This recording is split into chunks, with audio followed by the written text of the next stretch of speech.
Àwọn kan gbà bí àdúrà dákẹ́jẹ́. So I'm praying it like a silent prayer. Àwọn kò tiẹ̀ gbà rárá. Some are not praying at all. Wọ́n kàn ń wò náà ní. Some are just looking at it like, what is he saying? Àwọn kan lágbára láti bẹ̀rẹ̀ nǹkan. Some possess power to start up something. Bẹ́ẹ̀ tí wọ́n lórí yìí torí wọn ò yọrí ẹ̀. But they are able to come out successful because there is no regard as touching it. Wọ́n gbà lọ́wọ́ wọn. They hijack it away from them because they do not possess power láti yọrí ẹ̀. to come out successful. Àwọn kan lágbára láti kàwé. Some possess power to be educated or go to school. Agbára tí ó wà fẹ́ fún wọn. But there is no power that will create a job for or get a job for them. Àwọn kan ní agbára láti ríṣẹ́. Some possess power to get a job.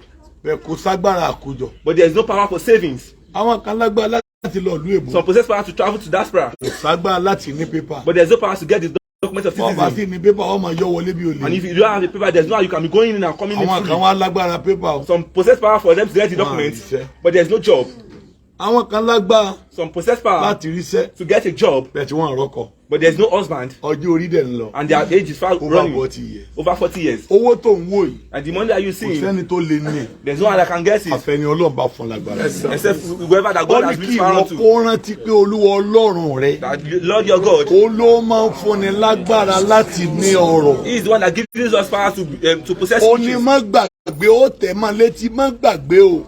Nítorí pé ó ló ń fún ọ ní agbára láti ní ọrọ̀. Òun ló lè fún ọ lágbára kó o tó lọ́rọ̀. He is the one that can give you power before you can possess riches and wealth.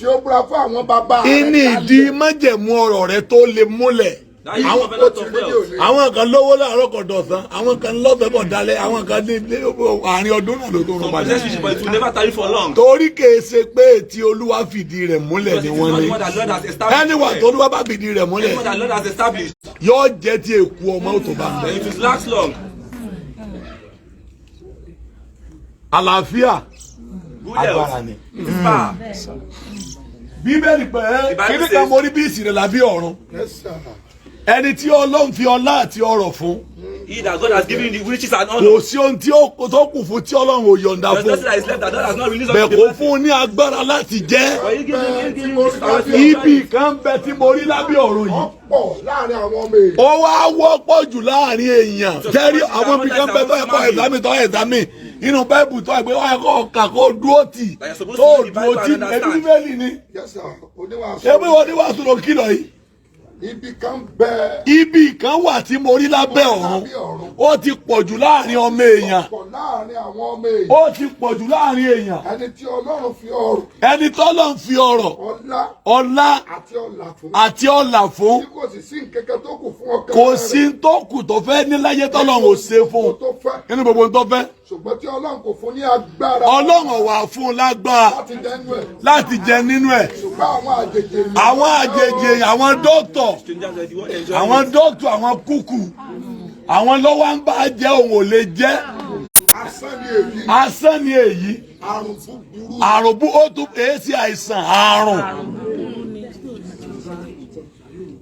Tó ti rí àwọn títà fi ń béèrè agbára o. Ó tún wá padà sálẹ̀ rẹ̀ náà. Kíyèsí. Èyí tí mo rí o. Èyí tí mo tún rí. Ó dà. Ó sì yẹ. Fún ènìyàn. Kọ́jẹ. Kó mu. Kó máa jẹ àlàáfíà ní gbogbo làálàá rẹ̀ tó ṣe. Lábẹ́ ọ̀run. Ní iye ọjọ́ ayé rẹ̀. Eléyìí tí Ọlọ́run fi fún. Torí èyí ni ìpín tiẹ̀. Bí Ọlọ́run bá fi ọrọ̀ fún ẹnikẹ́ni. Yóò sì fún ní agbára. Tó sì fún ní agbára. Ẹgbọ́ tó sì fún oníwàásù náà ni o. Orí karùn-ún náà ni o. Tó sì fún ní agbára láti jẹ nínú ẹ̀. Àti láti mú ìpín rẹ̀. Àti láti jẹ tó yẹ kó jẹ ìpín tiẹ̀. Àti láti yọ. Ìyẹn ni pé kéde gbogbo tó náà ló lè jẹ tán. Àti àgbègbè. Àti láti jẹ nínú ìpín rẹ̀. Láti jẹ nínú ìpín ẹ̀. Àti láti yọ̀ nínú làálàá rẹ̀. Àti láti ní ayọ̀ nínú àwọn nǹkan tó ní tí àwọn nǹkan tó ní ọmọ bàjẹ́ máa lọ́wọ́. Èyí pẹ̀lú gan ẹ̀bùn Ọlọ́run. Èyí pẹ̀lú gan Ọlọ́run ṣe ẹ̀bùn ni. Orí ọ̀fẹ́ kan tán ni. It is a grace. Ó fún ọ lágbára kó jẹ mẹ́. Giving the power to enjoy from me. Ẹ gbọ́wọ́ yóò ké Lift up your two hands. Because tó jẹ́ ń lọ bẹ̀ ni pé ìtumọ̀ agbára tá à ń béèrè òyà lórí kan wó náà. Some people don't understand this is why we are asking for power. Tẹ́bí àná láàárọ̀ ni wà lágbára ni. Àwọn tọ́dọ̀ ọdún lágbára jọ lọ́wọ́ ìjọ ọdún. Tó wá tó máa wò ó. Ẹni tó yẹ kó gba ipò wọn tó gba ipò lọ́wọ́ rẹ̀. Wàá gbọ́ ẹgbẹ́ ìtọ́wọ́ ní ibi ìkan bọ́ tó rí lábí ọ̀run. Ó ló sì sìnà láàrin àwọn ìjòyè nìyẹn ti tó wá búburú kan bẹ tí mo rí lábí ọ̀run bí ìsìnà tó ti ọ̀dọ̀ àwọn ìjòyè wá àgbẹ̀ àsìwèrè sí orí ipò ọlá àwọn ọlọ́rọ̀ jókòó nípò ẹ̀yìn agbórí àwọn ọmọ ọ̀dọ̀ lórí ẹ̀sìn àwọn ọmọ ọba rìn nílẹ̀ ẹ̀lẹ̀ wọ́n rìn bí ọmọ ọ̀dọ̀ àwọn rìn bí ọmọ ọ̀dọ̀ lẹ́lẹ̀.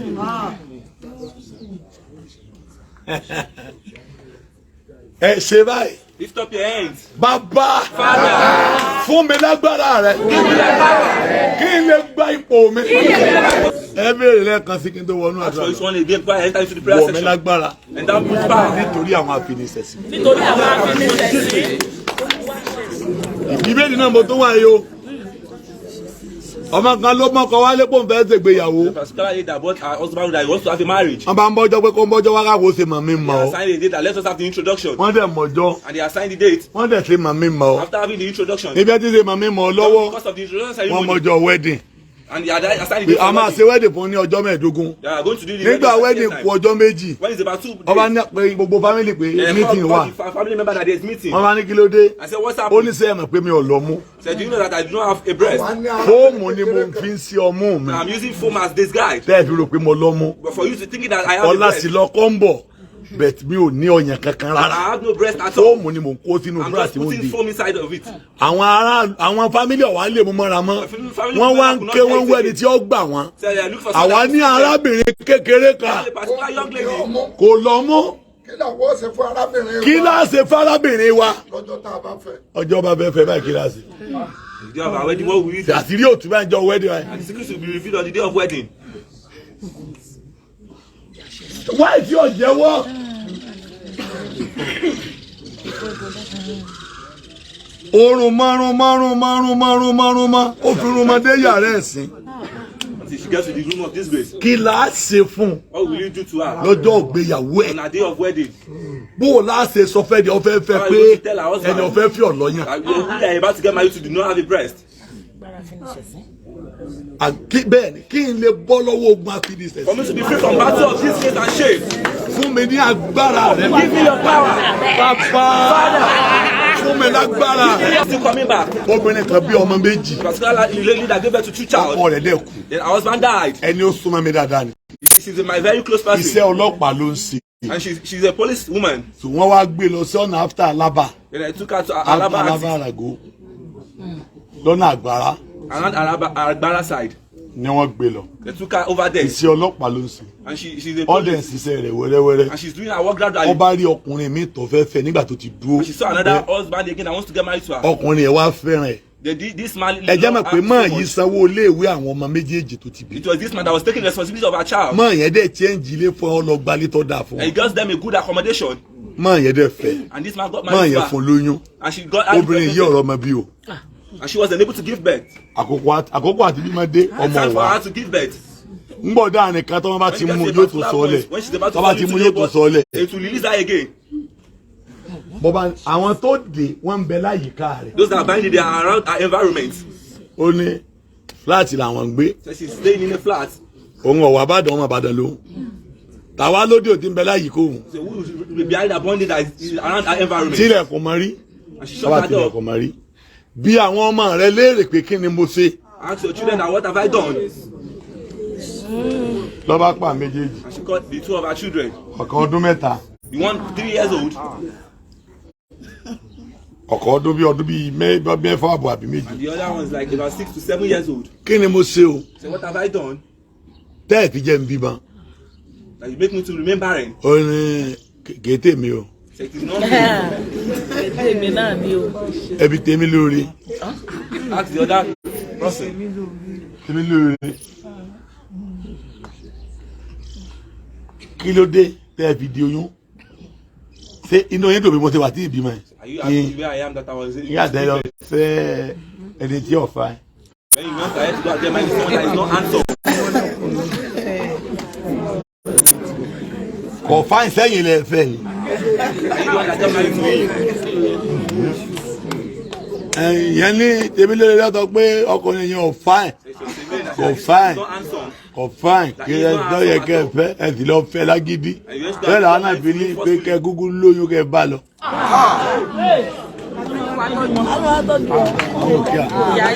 Yẹni kò fine. Ọ̀sánwó iléèwé yín. Kò fine. Ó ń fowó oúnjẹ lẹ̀ lọ́sọ̀ọ̀sẹ̀. Kò fine ọ̀rọ̀ provision wa. Ẹ wá torí ẹ̀jọ̀ yóò máa mẹ́nu. Bàbá tó dá ẹ̀ gbọ́dọ̀ mo ní. Ebi solution ló wá. That's why you are looking for solution. Kó tó di pé àwọn lọ̀gá rẹ̀ báyìí. They are your master right now. Bí wọ́n pé kí ni kí n ṣe. Ask them that what should I do? Wọ́n ní kó ra gúgúrú àti sweet. So go and get gúgúrú and sweet. Wọ́n ra gúgúrú àti sweet. I should wait ahead to get it. Wọ́n wá mú jẹ báyìí. Wọ́n wá fọn dálẹ̀ lẹ̀. And they spread it on the ground. Wọ́n wá fi ẹsẹ̀ tẹ̀ mọ́lẹ̀. They're matching it. Wọ́n fẹsẹ̀ tẹ̀ mọ́lẹ̀. They're matching it. Wọ́n fẹsẹ̀ tẹ̀ They're mọ́lẹ̀. matching it. Kò ju bí 1 hour sígbà yẹn lọ oyún yẹn mú díẹ̀ bàtọ́ máa bí díẹ̀ kejì ọ̀dẹ̀ bí ọmọ. The following day she delivered the baby. Wọ́n wá bímọ tán. After delivering the baby. Wọ́n á lóun wá fẹ́ dọ́ọ̀pù wọn bí.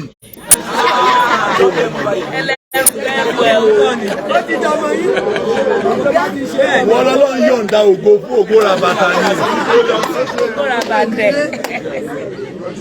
Ọmọ mánéèjì wọn bá náà ni. Managing them like that.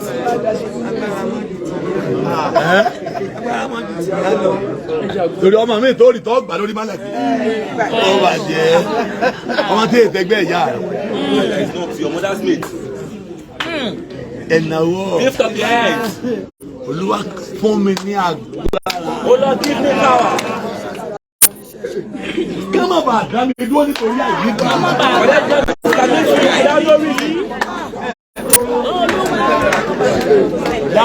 Ọmọ tí yà fi ọ̀pá yẹn. Wo ọmọ kan bẹ́ẹ̀ wọ́n gbé wá bíbá wọ́n gbé wá bá mi. Ó ní wọn ò bí yòóndà kan máa ó ti máa bí yàrá yà yín dà. Yàrá yà yín yàrá bí yín dà ẹ lọ má rí padà. Bàbá rẹ ti kú tó ọdún mẹ́jọ. Ó ní tí wọ́n bá bí yín dà. Tọ́ba jẹ́ pé lóòótọ́ àjọkẹ́lẹ̀ yẹ ẹ lọ má rí. Wọ́n lọ́dún ló sọ bẹ́ẹ̀. Mo ní ìwọ mẹ́mẹ́rẹ́ olórí ibú yìí. Wá ó ní mi ò wá ó ní wá orí pàdé bá tó wájú bá sọ̀rọ̀ lọ́ọ̀kan ni. Mo ní súnmọ́ mi ó ní mi ò súnmọ́ yín ó ní mọ̀mọ́ náà mi ó ní bẹ́ẹ̀ tẹ́lẹ̀ mí èmi náà máa dọ́jì mi. Ó ní kí n súnmọ́ ọ̀rọ̀ wà ó ní kò sọ̀rọ̀. Bí mo ṣe gbé mi dáa súnmọ́ ọ̀dẹ̀ sáré jáde ọ̀dẹ̀ lọ wọ mọ́tò padà ọ̀dẹ̀ padà sí kíló kan scores ṣé ìrè ni ìrè poli ọ̀dẹ̀ padà rí poli. Ìyá rẹ̀ ní wàhálà dé. Ẹ̀mọ́ ló ti ní ọmọ màrí ọ̀ màrí màánú ìwọ́dí sísítánù. Ìgbọ́ ọmọ wa ní ọmọ màrí mà. Tọ́ bá ti lágbára. Tí ẹ̀ ń bá ti lè rí ọmọ rẹ̀ kì òní wọ́n lò láti máa nà ọ́. Ìdí tó fi gbọdọ̀ jáládùn àkọ́mọ rẹ̀ ọjọ́ lẹ́nu. Wọ́n pọ́n wọnú àdúrà. Sábà máa tí wọ́n sọ pé wọ́n máa jẹnu.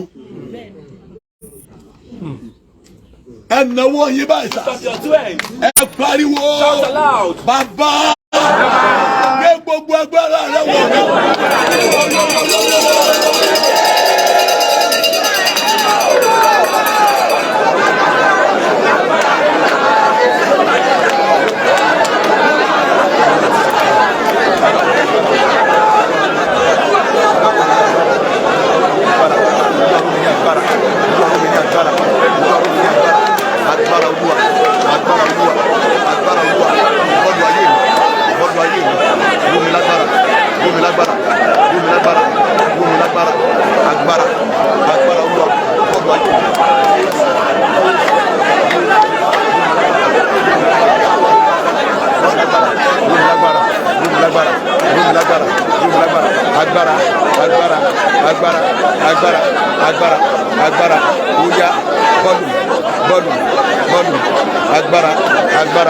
Agbára oya bọ́ọ̀lù Olúwa rómẹ lágbára olọ rómẹ lágbára Olúwa bọ́ọ̀lù Jésù.